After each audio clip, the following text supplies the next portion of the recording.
నాకు ఉప్పిన మెగాస్టార్ చిరంజీవి గారు ఇస్తే పెద్ది రామ్ చరణ్ గారు ఇచ్చారు.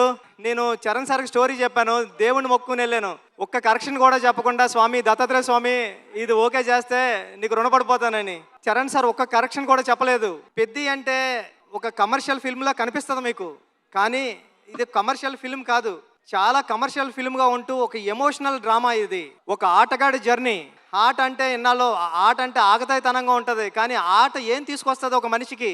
తన ఐడెంటిటీ తీసుకొస్తుంది, తన గౌరవం తీసుకొస్తుంది, తన చుట్టూ ఉన్న మనుషుల్ని కూడా మారుస్తుంది అని చెప్పే కథ పెద్ది. పెద్ది అంటే అలలా ఎగసపడిన మనిషి కథ కాదు, పడినా లేచిన మనిషి కథ పెద్ది. అంటే ఒక రెండో సినిమా డైరెక్టర్కి ఒక పెద్ద సినిమా స్టార్ డైరెక్టర్ సినిమా ఇవ్వడం అంటే మామూలు విషయం కాదు సార్. నన్ను నమ్మారు, నా కథను నమ్మారు.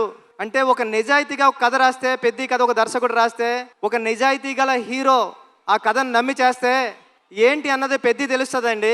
పెద్ది నేను రోజు చూస్తున్నా, ఇప్పటికి నేను 50 టైమ్స్ నుండి 100 టైమ్స్ చూసా. పెద్ది చూసిన ప్రతిసారి సెకండ్ హాఫ్లో లాస్ట్ 40-50 నిమిషాలు నేను ఎమోషనల్ అయిపోతా. నా కళ్ళంటే నీళ్ళు వస్తాయి. అప్పలు సూరి సీన్స్ వచ్చినప్పుడు మీ కళ్ళంటే నీళ్ళు తిరగపోతే నా పేరు బుచ్చిబాబు సానయ్య కాదు. June 4th ఈ సినిమా వస్తుంది. మీ ఫ్యామిలీతో వెళ్ళండి, మీ కిడ్స్ని తీసుకెళ్ళండి.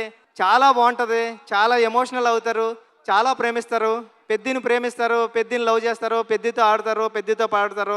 పెద్ది మీ ఇంటికి వస్తాడు, ఒరే భలే చేశాడు రా చరణ్ గారు అని చెప్పుకుంటారు. ఒక సెకండ్ హాఫ్లో 4-5 సీన్లు ఉంటాయండి. చరణ్ సార్ పెర్ఫార్మెన్స్ ఎలా ఉంటుందంటే మీ కళ్ళంటే నీళ్ళు రాకుండా ఉండవు.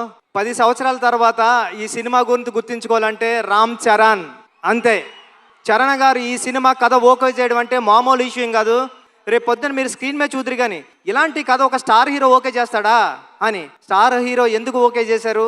ఒక కథను నమ్మితే ఆయన కూడా ఒక కథ నమ్మి మీ అందరికి ఒక మంచి కథ, మన రూటెడ్ కథ, మన విజయనగరంలో జరిగిన ఒక కుర్రోడి కథ చూపించడానికి వస్తున్నామండి. June 4th థియేటర్స్లో కలుద్దాం, ఎమోషన్ అవుదాం.